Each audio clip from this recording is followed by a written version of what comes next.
Another one of those more mundane tasks is to refurbish your intake and exhaust manifolds. So I got those off, got them cleaned up, sandblasted, and painted in high temperature paint. So let's see how we did it. Thanks for watching. Let's get it sorted.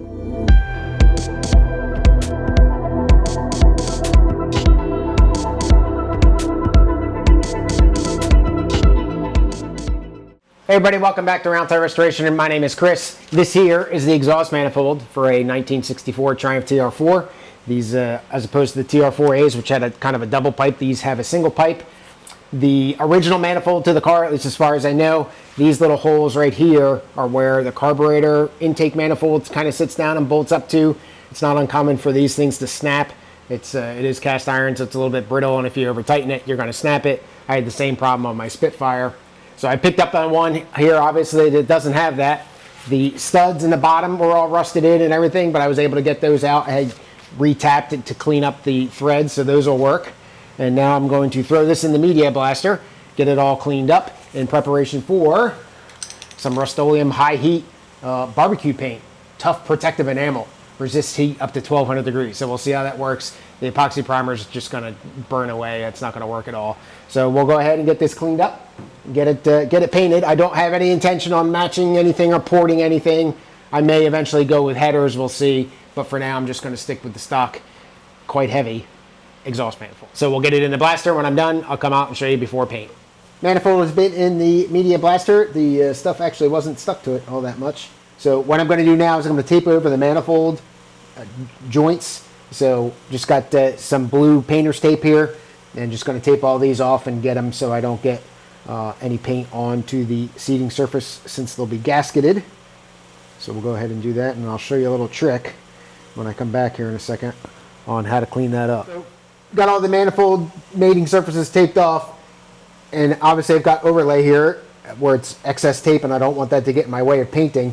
So what you do is you just take a regular old hammer and you run the hammer around the edge of the tape and it cuts the tape.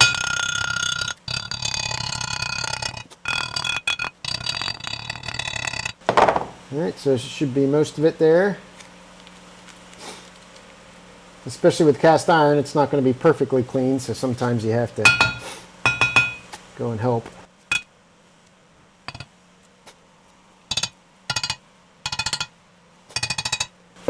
And there you go. So now you got a nice clean edge, and you don't have to worry about your paint getting blocked by the tape. So we'll go ahead and we'll go around and do the rest of them, and then clean it up with some wax and grease remover, and then get ready to get paint on it. All right, got it all cleaned up, wax and grease removed, and then sprayed it down again to help it wax and grease remover stuff dry off a little bit. Got my Rust-Oleum here, and we're just going to go do 2 coats as I usually do. There's no, it says you may recoat it at any time and allow it to dry for an hour before heating, so obviously that's going to have more than enough of that. And there we go. So we'll just go ahead and get painting.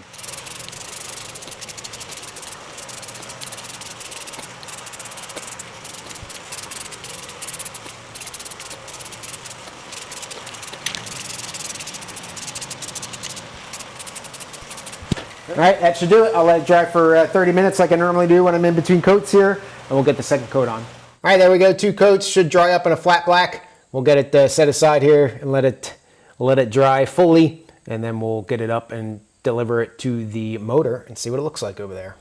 So for the next manifold, this is obviously the intake manifold for the Zenith Stromberg carbs. The SU one's a little bit different. They're not, as far as I know anyway, they are not interchangeable. Bolt patterns are different for the carburetors themselves. But you can see it's all kind of gummed up and everything. Now I was really happy with the way my glass media blaster took care of the aluminum extension blocks that are in the rear suspension. And this is not the carburetors where it's like a polished surface. This is more of a rough, sandpapery kind of finish, so I have a feeling that this is going to give me the same type of surface that I got off the extension blocks that go underneath the leaf springs. So I'm going to put this in the sand blaster and blast it and see how it comes out. Again, I'm not too concerned. This is not a bling item for me, so we're just going to get it in there and get it cleaned up, and I'll show you when it's done. Out of the blast cabinet, some spots that I missed, but nothing that I think I'm really going to go back and get. It looks a heck of a lot better than it did, that's for sure. So we'll set this aside and get it ready for going back on the motor. Got the intake manifold here. I decided in hindsight to go ahead and paint it. So I've got some high heat paint, not the super duper high heat stuff, but the 600-degree stuff from Rust-Oleum. And I'm going to hit it with a couple coats of primer and then hit it with a couple coats of just a silver. And we'll see how it looks. I don't want it too blingy, but I also want to protect it. Just moving it around and everything with the bare aluminum, it didn't obviously didn't rust or corrode, but it started getting marked up and stuff like that. And I just think paint's going to work out better. So we'll hit it with some paint and see what it looks like when I'm done. So I said I didn't want bling, and that's exactly what I got. It was some bling. So this is the cast aluminum color as opposed to just the aluminum color. And there's a lot of metal flecks in it, and I wasn't really expecting that until I had already started. And I just said, oh well, I'll deal with it. So next up would be to get the manifolds on. I'm not going to put them on permanently for now, so you're not going to see any gaskets. But I got the exhaust and the intakes done. So here's the big old heavy-duty exhaust manifold that I showed you. And this is convenient because it's got some holes already, unlike the intake manifold, which just kind of floats. So that's going to go in there. Intake manifold's going to come in next. And there's dowels for the intake manifold that are in the head. So that's kind of how that fits up. If you intend to do this, there's more to it than just getting the manifolds off, cleaning them, painting them, and putting them back. So what has to happen here is, one, you've got the lifting eye that goes in the back here. That sits in like that. So one, it connects to the manifold there. But this hole here actually goes over the stud for the head. So you have to at least loosen that one bolt up. The other thing that goes in here is this cooling pipe, which is for the heater. So this comes from, out on this side, it comes from the water pump housing.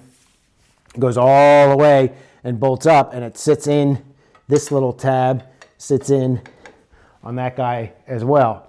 So if you want to get your manifolds off to do this, you're going to have to loosen that stud, pull the lifting eye off if you still have it. I didn't. I had to source it. And you're going to have to probably drain your coolant, or at least drain it partial of the way to get it below the line where it comes off from the water pump housing, so you get that cooling or the heater line off, and then you can get your manifolds off. So it's not just as simple as getting them off and getting them painted like I mentioned.